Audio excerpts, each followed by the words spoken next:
Hi guys, welcome back to my channel. Excited for today's video because we're going to talk about my rating system. I know everyone has their own process of how they give star ratings to books, and for me it's just difficult to just give a full star. There's so many things that go into rating a book, and unfortunately, like on places like Goodreads or like Amazon even, or places that you give ratings for books, and if you like leave a review, you leave a solid usually. Very seldom do you have like the half star or whatever it is, and it never really truly gets to the decimal. But the way that I rate my books, a little bit more specific, just to make sure like it gets due diligence, it gets like, you know, the whole process is like fleshed out, and then I have a number.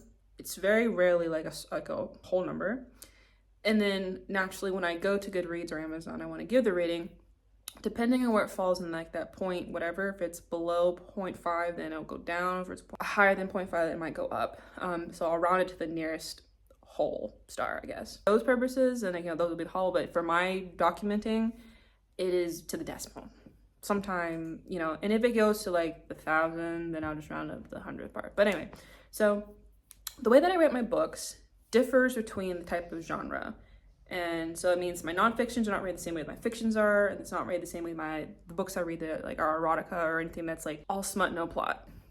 Rate that the same. That's dumb. Doesn't make any sense. When I'm gonna speak specifically about fiction, my nonfiction's a little bit different.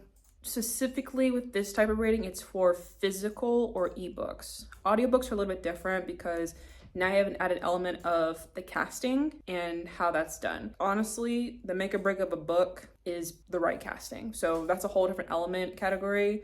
So for today's video, we're going to talk about the 7 categories I use to rate physical or ebooks. My charts goes from 5 stars to 0 stars. Usually goes down to 1 star, but 0 is obviously, as I found out recently in a book I read, some books deserve a 0 star in certain categories. So in the entertainment category, a 5 star means I couldn't put the book down. I have responsibilities, but I don't care. Like, this had me chokehold. I was deeply invested. That's a good read. We like those type of books. We try to stick with those type of books. A 4 star is mad when I had to set the book down. Like, we always have those moments where like we give ourselves a time, or we have it designated like, hey, like this is my me time, my self-care, this is when I get to read. And then you sit down to read, and then responsibilities come up. Someone's bothering you, someone wants you to do something, someone's trying to get your attention, and you like, as much as you want to ignore them, you have to get up and go do whatever it is that you have to do. 3 star is the book was interesting, but not soul-wrenching. Have a little bit of downtime, and I happen to have my Kindle with me or the book with me, like I'll pop it open and read it. And it'll kind of fill the space, the time, like if I'm like going to the doctor's appointment, if I'm like waiting for food order, if I'm waiting to get picked up or something, and I have it, I'm gonna read it. It's cool, no biggie. A 2 star means it was not very exciting.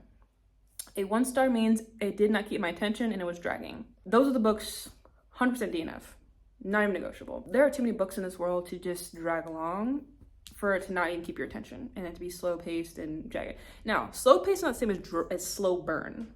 Plot. A 5 star in the plot category means it was heartbreak, literal tears, audible screaming, angry, cursing, or pure bliss to be required. In a lot of books, especially when it comes to the romance category, when there's these plot twists or these horrendously pivotal points in the book, there's the point of no return. Someone dies. Important side character, a friend, a pet, something. You know, something of that caliber. I'm not saying that has to happen all the time, but like something so crazy happened that I was on the edge of my seat. And then when it happens, my neighbors, I'm so sorry, but like I'm literally screaming. The book's getting thrown. I'm yelling. I'm on TikTok reacting. Like that's what a 5 star is. I literally have words for the author, and I literally be bitching at them via TikTok. I'm like, what the heck did you just do? You better fix, especially God forbid it ends on a cliffhanger. Then we got a problem, because why are you doing this to me? Why are you doing this to all of us? We just wanted to read a nice book, and you're sitting here like toying with us and our feelings. That's so wrong. But then we keep coming back for more. So what kind of relationship is that? A 4 star has got me asking questions. I'm on edge. There might be tears involved, there might not be, but like I'm invested. I'm like, ooh, this is really good. Like this, I'm eating this up. This is great. I want more. A 3 star means I followed on pretty well and it was interesting. So kind of like in the entertainment category, I'm not getting obsessively angry if you're bothering me. Like if I have time, I'll read. It's cool. I enjoy it. No biggie. And again, 3 stars is not bad, guys. 3 stars is comfortable. average. A 2-star means I am lost. I have no idea what's going on. I'm confused. There's too many questions. And in those situations, most likely I will DNF, because why? If you can't take the time as the author, the writer, whoever, to help me get into the scene, help me understand what's going on, like the plan A to B situation, that means you don't want me to stick around. So I'm not gonna stick around. I'm not gonna stay where I'm not wanted. And a 1-star means there's no plot, no structure, no flow. I've been gone. Confusion is one thing, but when you have no direction, this is just nothing, nonsense, nothing, nonsense. The type of rating for this is for fiction, fantasy, or anything of that nature. Erotica, smut, where it's literally all smut and plot. I don't expect, this is not even gonna be a category to be used because it doesn't make any sense. Setting. 5-star means it was great descriptions of the environment, history in the navigable current state of affairs, and bonus, there's a map. We love maps here. I'm a visual person. I gotta see what we're talking about. There's too many times people want to talk about these like different world building. That's great. I love it. That means like you're so invested that you created a map in your head. I need you to share the map with me. I need to see it. I need to know what's going on, because when you're telling me that Frodo has to go to Mordor, I don't know what's in between. I need to see the map. I need to see all the orcs in between, the trolls and the goblins and wargs that he has to pass to get to the Fire of Doom, because that kind of creates more of like context and it's more impressive. And that's not the right word I'm looking for, but like it gives there's more gravity to the situation, what's going on. Whatever the task, the mission, the journey, the quest that's being taken place, it's really important to have that in context. You're like, wow, this is a crazy trip. Like they're going through it. A 4-star means current state of affairs is the main focus and history is a little bit muddled. There's obviously history, why things are the way they are right now. And the focus is what's currently going on. Naturally, like you don't go back in time that much. We might go back to like the main characters, like childhood or something, but very little is explained as far as like why society is the way it is right now, why the culture is as it is right now. If an author is very clear about the current state of affairs and it makes it easy to understand, then going back in history all the time is not really required. But if it's just like, this is what it is, like that's kind of like, there's no room for questioning, then it's kind of like, okay, like I'm just gonna take your word for it and I'm assume that what I understand is correct because that's all you told me. And that's not the most enjoyable way of doing stuff, but it's workable.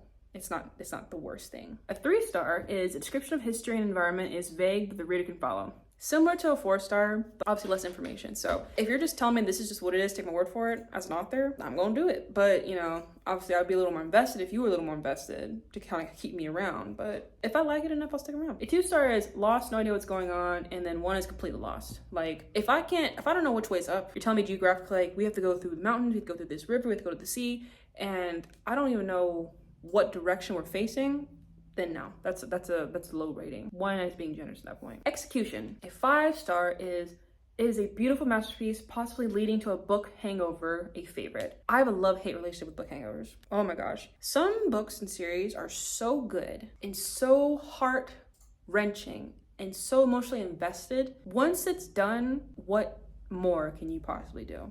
There's this palpable pause where you cannot read anything else because there's just nothing, like you're on this high and you have nowhere to go. So you have to kind of like let it dispel itself. And you mourn the loss of that book because the experience, the investment, the time and energy you've put in and the characters, you're literally mourning the loss of that entire experience. And unfortunately, it does happen and it's great to have those experiences, but it has to end at some point. It's kind of like one of those trauma response things, like, I shouldn't want this, but it's so good, and I have to recommend someone else to have this, so they have the heartbreak too that I felt, and we can talk about it together and just share in our woe and misery because we both got our heart broken by this book series because it's over. And it's like that's a weird thing we wish upon each other. Like, I want to recommend this book to you just so you can have your heart broken like me. Yeah, that's a vibe. 4-star. Wonderful story, highly recommend. Lovely. 100%, you have to read this. I'm gushing about it. I am recommending it from the high heavens to the sea. I am talking about this book all the time. You have to read this book. You have to read this series. You have to read this author. And yeah, I just won't stop talking about it. 3, it is entertaining story to pass the time. So again, kind of like the other categories, it's average, nothing special, nothing crazy, but it's piqued my interest enough to keep me around. A 2-star is not a go-to. Like for me to read it, it would have to be a desperate. Like I'm just craving to read something, and it's kind of like one of those books where it's like it could be wrong book, wrong time. And I try to give those books the benefit of the doubt. Like I don't DNF them immediately. I give myself the space in my Kindle Unlimited library to sit there for a while and let me marinate and see if I can come back to it like in a couple months when I'm less opposed to it. But there's times where sometimes it just ain't gonna happen and you just gotta let it go. Let it go. And then 1 star is would not recommend. Matter of fact, for me to give a 1 or a 0 star on something because of execution, like that's enough for me to like, if I give it something a 3 star, like I might write a review, I might not. Or it'll be like a short review, like, hey, this was an interesting book, good way to pass time. Kind of keep it short and sweet. If it's a 1 or a 0 star, I'm a keyboard warrior. I'm like, why? And I talk about this when I write reviews, like how I structure them. I'm not gonna sit here and drag somebody because it didn't vibe with me. There's gonna be something, a structural element to how I'm writing it. Like, hey, like, I feel like this book interesting. It also grabbed my attention to pick it up or to download it. However, there was a lot of grammatical issues. There was a lot of, misspellings that was very distracting, like stuff like that. Like if I was going to proofread a colleague's paper, like back in high school or college, like I would have my red pen and I would highlight and write some stuff in the margin saying like, hey, this is something you should check out. So that's usually something like you might need a beta reader, somebody on your team to help you, squash this stuff. Cause this is a lot of those things are things that don't have to happen and they could easily be caught if you had someone working with you. But there's a lot of people who just plow through the process to get it published. And again, like, yeah, you're a published author, but if your works are giving people a bad taste, then it kind of gives you a bad rep. So it's kind of one of those things where like, there's potential, but you got to take the effort and time to try to figure this out. I'm just saying. Characters. 5 star means they are stand worthy, love and adore. That's when you have like the stands, San, Bucky, Loki. When people go through the fanfic era, like, trying to just write stories about people, when you ship somebody, when you put people together, like that's what I'm talking about. Like, the characters, the arcs were so good that they were so integral to the story.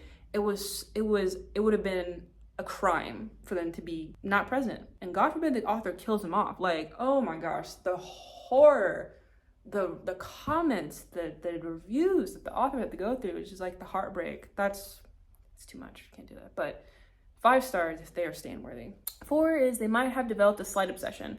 Like there's certain characters I'm like, oh, that was really good, not quite stand worthy, but like I am team them. I am team that person. It's like, you know what? Yeah, I get what you're saying. I can vibe with you. I stand with you on that. A 3 star. They move the story along, but not a lot of weight to enhance experience. Every story needs characters. I'm not emotionally invested in you, in your journey as a character in this story or this book. I'm kind of just reading what's happening to you. I might respond like, ooh, that was kind of dirty. They did you dirty there, boy or girl, like, something like that. But I don't care. I'm not really, moving on. 2, not likable, but also unfamiliar. Don't let me find out you're a character in this book and then you just not even worth, like, why are you here? Like, there's characters you're not gonna like, ooh, like you're an asshole, you're a dick, you're horrible, you're mean, you're a bully. But if you're just excessive, like, what are you doing? Why are you here? You're just a waste of pages, waste of words on a page. And then a 1 star is no depth. Like, you're just shallow. Not only should you not be here, you're just shallow. You bring nothing to the table. We hate that. Writing. 5 star for writing means the flow of the story was spellbinding.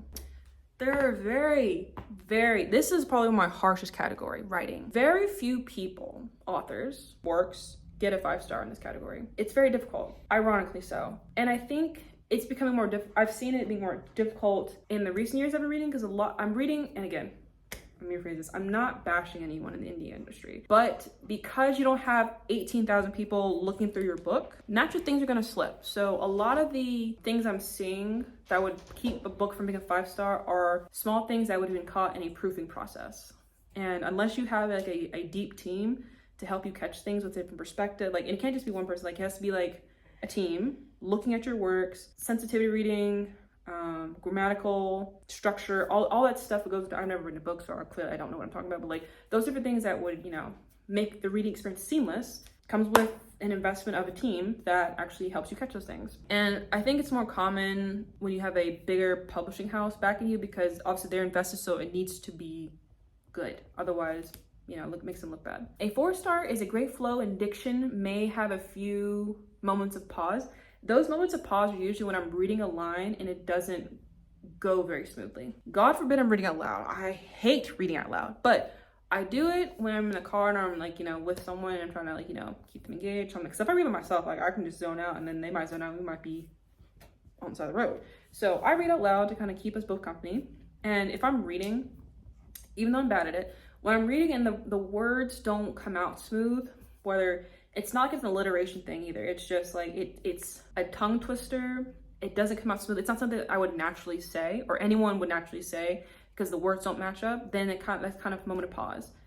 When there's grammatical issues, moment of pause, because I'm trying to figure out tense or whatever the crap is. I'm trying to figure something out, and that's obviously the moment I have to stop reading, which I'm in the story, to step back and try to piece together a sentence. You're losing me. I'm disconnected. The more more authors spend time going through that process to make it smooth, better it is for everyone involved. And then 3, some grammatical and odd phrasing disrupts the flow of reading. Same thing, but just more obvious. Like, I think for you to get a 4-star for me from those disruptions, it can't be more than 2. Spelling is one thing, it happens. People have, different spellings for different things and different, different spellings. It's cool, that's fine. You get 2 slip-ups. Any more than that, and we're going down to a 3-star, because I have to stop the car in my brain to go back, reverse, read through it again, and don't let me have to do it 3 times. I've had to do it several times. I'm trying to slow it down, and it was completely botched. A word was missing once, and I was like, okay, someone did not proof this right. A 2-star, really struggling to get the idea of what's going on, not flowing very much. That's what I'm talking about. If it takes me a while to get through that sentence, you're losing that one. I can't help you. That's just too much. And again, it's one of the things that I'm not bashing people's desire to have published works. That's all great. We love that. But you have to go through that stuff and think about that. This has to be easy enough for someone to read and be able to understand. And as much as we get invested in our work, sometimes we get blind. Because I do shit too. When I'm writing, I'll be writing, and this is gold. Writing, and then I read it out loud. I'm like, I'm missing 18 words to make this a complete sentence. Makes a complete thought, in a paragraph. Or I'm missing a comma over here. I misspelled this. I don't know what the hell I just wrote. And it happens. But you have to take the time to step back and look at it with a fresh pair of eyes, fresh set of eyes, have someone come back behind your work and look at it, have another person do it. It's just something you have to do. It's an investment of time and energy and resources. But I'm sure it would help very much in the end. 1 star, hard to read, too many grammatical errors. If I can't read it, I'm not going to force it. So that's a 1 star, if not 0. And then the final category is the smut, right? Now, until a couple years ago, I wasn't really reading smut, except once, a very long time ago. So that's an interesting story. I have to go back to that. I have been trying to find the book, but it's for a story for another time. But smut and spice is, what do you think it is? The dirty, nasty, the unspeakable. So, for someone to get a 5-star in the smut category, I am embarrassed. Don't look at me. Brain imploded. Bonus, if explicit is venturing into kinks. That just means I could be reading a book and I am kikiing, ha-haing to myself. Again, you can't tell right now because I'm a little bit, this is my winter shade. But your girl will be blushing, too stunned to speak, looking over my shoulder, looking around, make sure no one can see or hear what I'm seeing, hearing, because no, absolutely not. Unacceptable, not in the public. I'm cringing because it's so good, but I can't fully express how I feel because it's not society, it's not socially acceptable. But in my own space, I'm rolling, throwing things, yelling. It's a whole vibe. It's a great experience. And the author did that.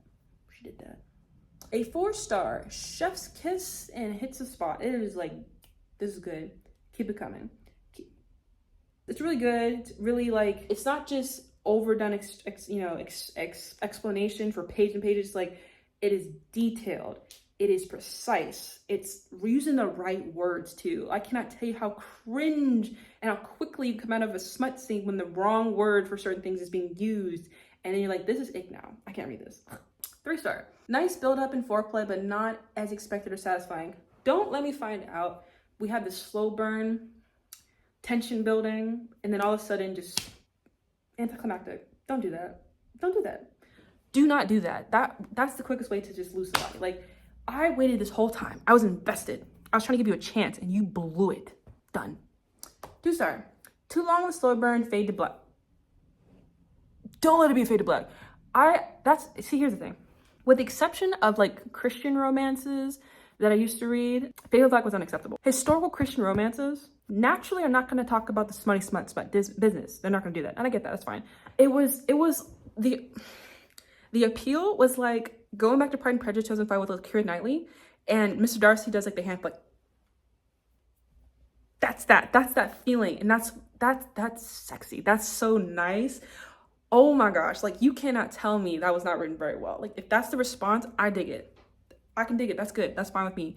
And just to like, that's a whole different power in itself. When you can have that type of tension, that type of build up, that slow burn where both characters are feeling it, and you don't have to sit here and take their clothes off for us to and make us read that part. We just know it's gonna happen. We know he's gonna tear that ass up. We know he's gonna get it down busy, and she's gonna be like, throwing it back, and we love it for them. It's great, but don't let me in today's world. I don't want fade backs. I don't read that shit unless it's that type of actual drama. I will not read it. I promise you. Done. And don't lie to me either. Don't promise me smut and then I read a fade black. I will never read from you again because I can't trust you. 1 star. No foreplay, no tension, no vanilla. We don't do vanilla here, okay? That doesn't mean I don't read books that don't have smut and romance in it, okay? I'm not shallow. However, if you pass the book off as the smutty smut goodness and there's not a lick of smut, I will never, ever read from you again. Promise. Best believe that. I will never read from you. I can't trust you. If I can't trust you, I can't invest into your works because you lie. You're a liar. That's just how I rate stuff. You don't have to agree with it. It's just my process. But I just want to share with you guys so you guys have a little bit of, a little knowledge, a little understanding. And then, maybe you take some of these things and you use it for yourself, or tell me how you rate your books. How do you go through the process? What are you looking for? What is worthy of 1 star? What does 1 star mean to you? It could be in these categories, it could be your own categories. I want to know how you rate your books because, we all have different processes, we all have different thoughts, different, ways of going about these things. And I want to know what you do. I'm very interested actually because I've seen how other people rate books and they just go through, but no one really talks about like the in-depth process. And I want to know. I'm very invested in knowing. So please leave a comment if you have your own process of how you rate books. But that's it for today's video. So thank you for watching this video. If you'd like to, please give it a thumbs up. If you want to see more videos like this one, please subscribe to my channel. You can definitely follow me on Instagram and TikTok. Like, subscribe, and I'll see you guys in the next video. Bye.